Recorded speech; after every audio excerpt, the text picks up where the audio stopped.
রাজস্থানের বিরুদ্ধে নামার আগে কেকেআর ক্যাপ্টেন রাহানে নিজের দাবি জানালেন। কি চাইলেন তিনি? তাছাড়া প্রথম ম্যাচে হারের পর জয়ে ফিরতে দলে কী পরিবর্তন করতে চলেছে, কেমন হবে কলকাতার প্রথম একাদশ রাজস্থানের বিরুদ্ধে, জানান এই ভিডিওতে। তবে আপনি যদি কেকেআর একজন সমর্থক হন তাহলে ভিডিওতে একটু লাইক করে দেবেন। আরসিবির বিরুদ্ধে প্রথম ম্যাচে আজিঙ্ক্য রাহানে নিজের রান পেলেও হারতে হয়েছে কলকাতা নাইট রাইডার্সকে। দল হারায় নিজের ইনিংস নিয়ে খুব একটা খুশি নন কেকেআর অধিনায়ক। প্রথম ম্যাচে কেকেআর বোলিং অ্যাটাক পুরোপুরি মুখ থুবড়ে পড়ে। বিশেষ করে নাইটদের বোলিংয়ের মূল শক্তি তাদের স্পিন অ্যাটাক, কিন্তু ঘরের মাঠে আরসিবির বিরুদ্ধে ব্যর্থ কেকেআর স্পিনাররা। তাই প্রথম ম্যাচে হারের পর কোনো অজুহাত না দিলেও আগামীতে ইডেনে স্পিন সহায়ক পিচ চাইলেন কেকেআর অধিনায়ক আজিঙ্ক্য রাহানে। ফলে সরাসরি না হলেও রাহানে বুঝিয়ে দেন আরসিবির ম্যাচে ইডেনের উইকেটে স্পিনারদের জন্য কোনো সহায়তা ছিল না, তাই অবশ্যই চাইবে ঘরের মাঠে যাতে স্পিন সহায়ক পিচ হোক।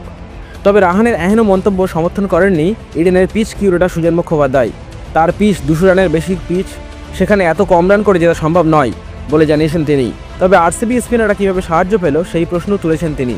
তবে প্রথম ম্যাচে হারলেও দ্বিতীয় ম্যাচে রাজস্থানের বিরুদ্ধে জয় ফিরতে মরিয়া হবে কেকেআর, আর সেজন্যই রাজস্থানের বিরুদ্ধে নামার আগে দলে করতে চলেছেন বেশ কয়েকটি পরিবর্তন।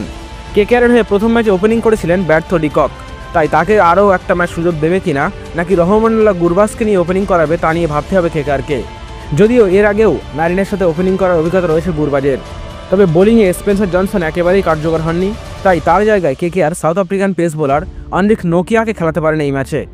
সব মিলিয়ে এই ম্যাচে দুইটি পরিবর্তন ছাড়া কেকেআর সেম টিম নিয়েই মাঠে নামবে কি রাজস্থানের বিরুদ্ধে। তো বন্ধুরা, আপনারা কি মনে করেন, কেকেআর কি পারবে এই ম্যাচ জিততে? আপনার মতামত কমেন্ট করে জানান আমাদের। আর কেকেআর সম্বন্ধিত সমস্ত আপডেট পেতে আমার চ্যানেল সাবস্ক্রাইব করুন।